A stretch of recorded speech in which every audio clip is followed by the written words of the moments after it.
Nalinis ko na yun. Nalinis ko na yun. Yung inayos ko pa nga yung kama tapos pinalitan ko pa yung bedsheet. Sinisunod.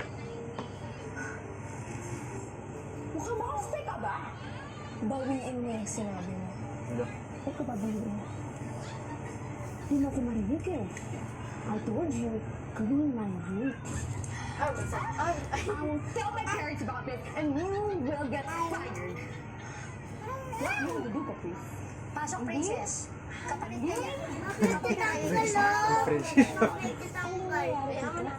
I told her to clean my room and she stopped me.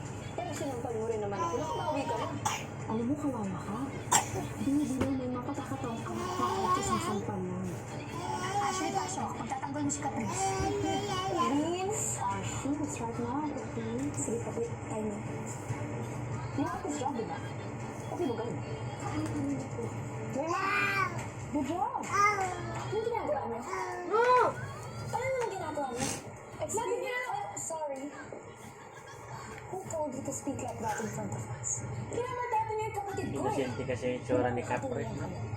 So how dare you speak like that in front of us?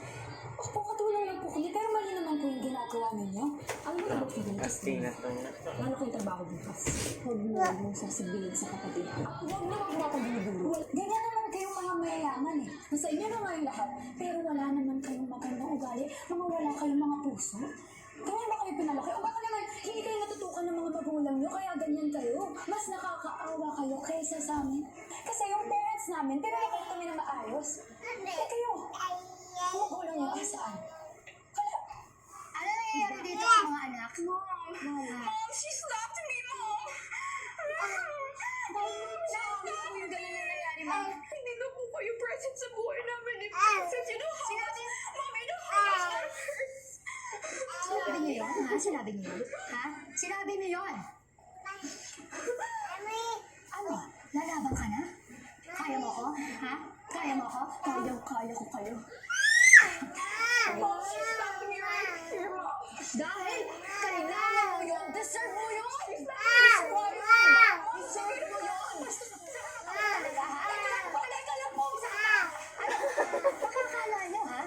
Alam niyo siguro anong pwesto niyo dito? Makakalimot kayo eh. Itong mga anak ko, ginaganyan niyo dito. Mukha talaga siyang parang malakas, ano? Pero sa totoo lang po, syempre may naman po yun. Ay, may pag-alalay naman po yun. Pero makikita mo talaga, mahusay sila. Kasi hindi sila bumibitiw doon sa character hanggang sa mag-copy lang. Tawagin niyo yung parents niyo. Ano?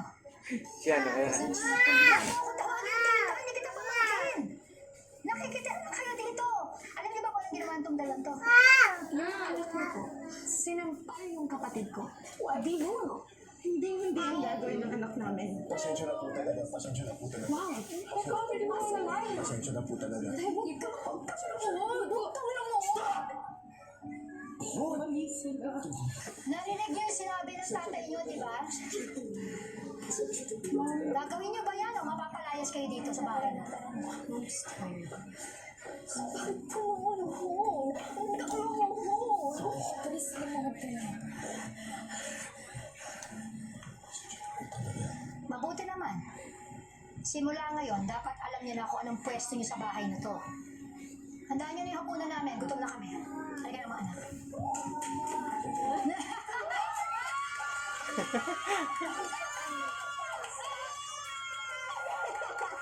Ano talaga yan sila, no? Bata pa siya. Sampal ni Miss Gladys, kuya. Na-miss ko po talaga. Kaya parang imbes po na maiyak ako, parang natuwa po ko deep inside, kuya. Natuwa po talaga ako na meron pong unexpected na sampal po na eksena galing po kay Miss Gladys. Galing-galing mo! Grabe! Tingin na sila. Nakakaintindihan na sila kung ano na po yung gagawin nila. I was really impressed, kuya. Walang bibitaw na dyan.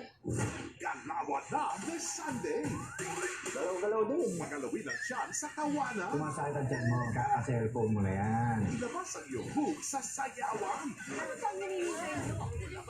Magalawin ang isipan. Isa pang klase ng Adidas na walang daw, mabuti usapan. Ang Channel What Galawin. Gayang pagdating sa PBB Hotel. Dahil mas malalawa